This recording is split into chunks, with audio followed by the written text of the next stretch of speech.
with no leak confirmed to release next week as of the time I'm making this video, and with the upcoming skins and quality of life updates dropping today, I figured it was the perfect time to shift gears.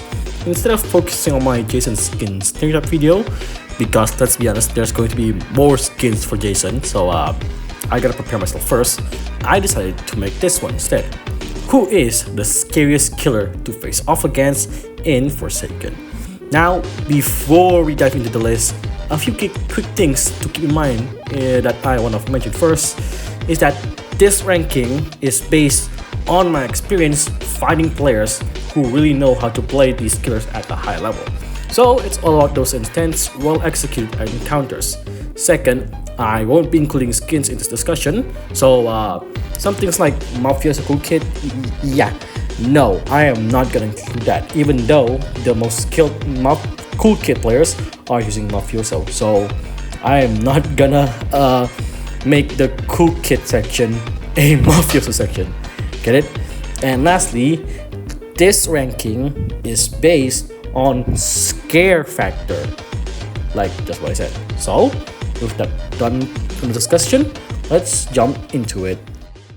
Oh boy, I surely hope I get to kill this Zelensky. Oh!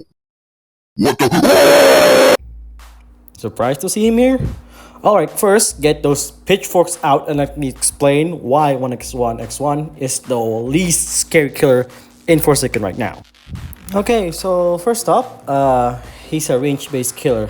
Yeah, sure, if he catches you off guard, it can be scary, but two of his skills, Mass Infection and Unstable Eye, have a loud global sound cue and use, making it obvious to survivors that they need to be on guard because 1x1 is either hunting them down or about to shoot an entanglement.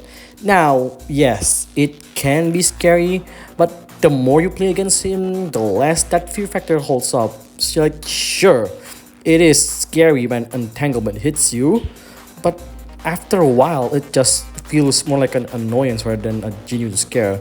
Like, oh, he hit me, well, time to take a billion damage just because I forgot to move. Like, it's just not as terrifying when compared to what other kills can do. And for his endgame, like, he feels more like a dodge fest than actual chase. Now, don't get me wrong, it is scary when you're looking behind you while dodging zombies he spawns, trying to avoid getting sniped by entanglement and dying instantly. But most of the times, the zombies just forget you exist and wander off. Plus, he has the slow speed of all killers, so outrunning him isn't as hard as it is with our killers once you dodge all of his attacks. So yeah, he is not bad, but like for me, he is like the least scary one and just a very annoying killer to fight up against. So yeah, he is good, but not scary.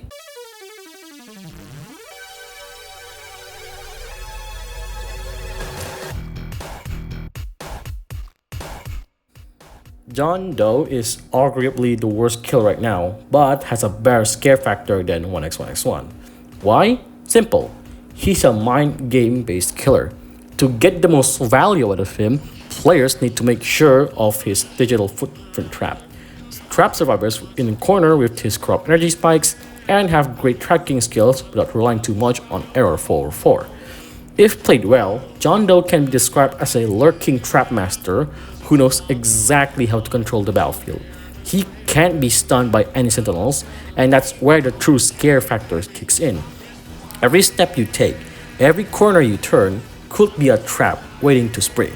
You have to be incredibly careful with your steps and pathing while being chased by him, because one wrong move and it's all over, you're just dead. The pressure to make the right decision in the blink of an eye is unbearable and scary. Every moment feels like you're walking on a tightrope. If you falter, you're punished for it. The fear really ramps up when you realize you could step into his digital footprint trap without even noticing. One wrong step and you're instantly slowed for 15 seconds. In the middle of a chase, that's terrifying for the amount of time it gives. Enough for him to close the gap and enough for him to corner you and kill you. But it doesn't stop there. His spike walls can seal off your escape routes, trapping you in a cage of your own fear. You feel the wall closing in, your heart racing as you realize there's nowhere left to run. The overwhelming sense of hopelessness takes over, and it's in those moments when you're cornered with nowhere to go. That is the true terror of John Doe hits you, the feeling of being trapped with no way out. That's what makes him so terrifying. However, like I said, he's a mind game based killer. To truly fear him, you need to not see his digital footprint traps, and his spikes needs to be perfectly aligned, leaving no gaps for survivors to escape through. If you can spot and avoid the traps he sets, you've essentially outsmarted him and can breathe kinda easy. Not to mention, he has the slowest attack speed of all killers, so if you time your jukes right, you can escape danger for free. And yes, while he can't be stunned by attacking skills, he'll stop dead in his tracks, giving the survivor plenty of time to make space and break line of sight. And that's why he is in third place. And in second place, we have the walking flashback of terror himself, Cool Kid. It's easy to see why he's so terrifying, just because he's just a humanoid meat thing. Like, if you see him walking towards you, you're definitely wanna run. Okay, wait, I'm getting out of tracks. Okay, so anyway, his kid is a jack of all trades. He has the fastest run speed of all killers right now. His crop nature is slow but scary and punishing range attack that can slow you down. And his walk speed override is one of the best skills for catching survivors off guard. And it does 30 damage and burns you on hit. And not to mention his laugh while in idle. His minions are great for cornering and controlling an area. They're super silent, and so survivors are always caught off guard when they aren't paying attention. He's especially scary in a chase because there's no animation startup for his crop nature or walk speed override. When he suddenly uses them, you have no idea when it's coming. And just like 1x1x1, his minions can be dangerous. Now, while they are slow compared to 1x1x1 zombies, they're not stupid. Well, most of the time, and will keep chasing you even if you break line of sight. So stopping isn't really an option unless you want to take over 50 damage from his minions alone. And not to mention the burn. And yes, he can miss walk speed override and hit a wall, getting stung by sentinels, but a good Cool Kid player will remember where survivors tend to hide. So it's not exactly a get out of jail free card. And trust me, the heart attacks you'll get from going up against a skilled Cool Kid are far more intense than facing off against 1x1 or John Doe. But he's still not the best at giving you the absolute scariest experience of your life. And to absolutely no one's surprise, the scariest killer when played right, and the one you fear facing the most, is Jason. His terror radius is the smallest of all the killers. He has the same run speed as Cool Kid, making him a silent and fast nightmare. Sneaking up on survivors? Too easy for him. And trust me, the heart attacks and fear a good Jason player can bring is not a joke. His kit is designed for relentless close-range terror.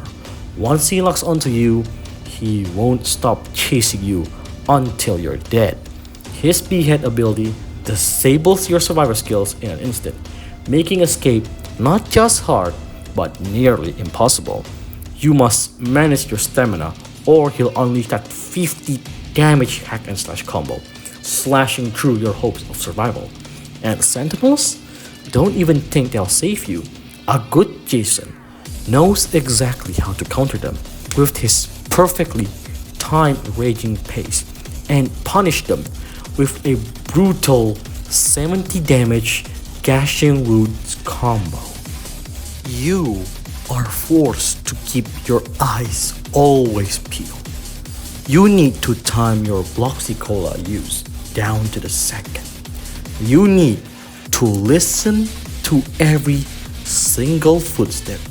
Because if it's Jason, the moment you let your guard down could be your last. But you know what? That's not the worst part. Oh no, buddy. The scariest thing about Jason isn't his brutal combos or relentless pursuit. What's the scariest thing that Jason has? It's his janky M1 hitboxes. No matter how far you run, no matter how many walls you hide behind, he will always hit you.